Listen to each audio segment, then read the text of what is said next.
जागरूकता पर Jaipuria institute of management में एक दिवसीय कॉन्फ्रेंस जो है वो आयोजन किया गया। इस मौके पर महामाया प्रावधिक विश्वविद्यालय के वाइस चांसलर प्रोफेसर एस.के. काक ने शिक्षा पर अपने संबोधन में कहा कि देश को अगर विकास की राह पर चलना है तो उसका एकमात्र रास्ता जो है वो शिक्षा है। वहीं जयपुरिया सोसाइटी के उपाध्यक्ष शिशिर जयपुरिया का कहना है कि देश सिर्फ भ्रष्टाचार को खत्म करके और शिक्षा का ग्रहण करके ही आगे की तरफ बढ़ सकता है।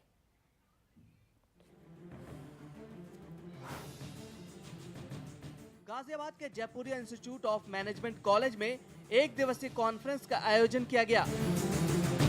इस एक दिवसीय मंथन में देश की बदहाल शिक्षा व्यवस्था और दुनिया में छाई आर्थिक मंदी से भारत कैसे मजबूती से लड़ सकता है, इस पर सभी शिक्षाविदों ने अपनी आम राय रखी। इस एक दिवसीय मंथन में शिक्षा की बदहाल स्थिति और युवाओं के लिए घटते अवसर पर भी चर्चा की गई। सभी शिक्षाविदों ने एक स्वर में कमजोर राजनीतिक इच्छा शक्ति को इसका मुख्य कारण बताया।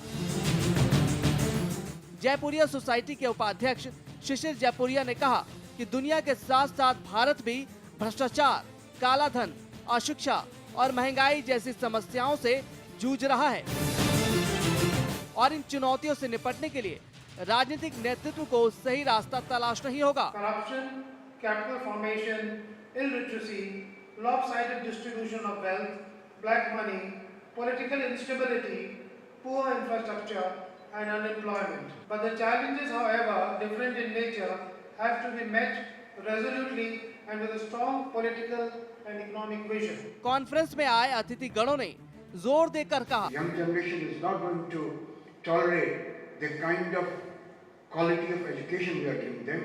और इसके लिए देश में बुनियादी ढांचा खड़ा करने की जरूरत है, लेकिन सरकार के पास ना तो कोई प्लानिंग है और न ही अच्छी शासन व्यवस्था। कॉन्फ्रेंस में मौजूद लेखक रवि चौधरी ने कहा कि राजनीतिक पार्टियों में आंतरिक लोकतंत्र की भारी कमी है, जो कि लोकतंत्र के भविष्य के लिए बड़ा खतरा है।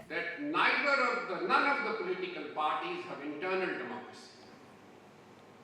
They are either family-owned fiefdoms or controlled by a strong coterie. And an institution which does not have internal democracy, how can we expect it to be a custodian of democracy? दरअसल ये एक दिवसीय conference देश की बढ़ती चुनौतियों पर मंथन करने को लेकर था और इस मंथन से जो चिंताएं निकलकर सामने आई कि क्या देश का लोकतंत्र अब संसद के इर्द गिर्द ही सिमट कर रह गया है, जो लगातार ये सोचने पर मजबूर कर रहा है कि आखिर हम कहां जा रहे हैं। दिल्ली से अपूर्व मिश्रा के साथ ब्यूरो रिपोर्ट, श्री 7 न्यूज।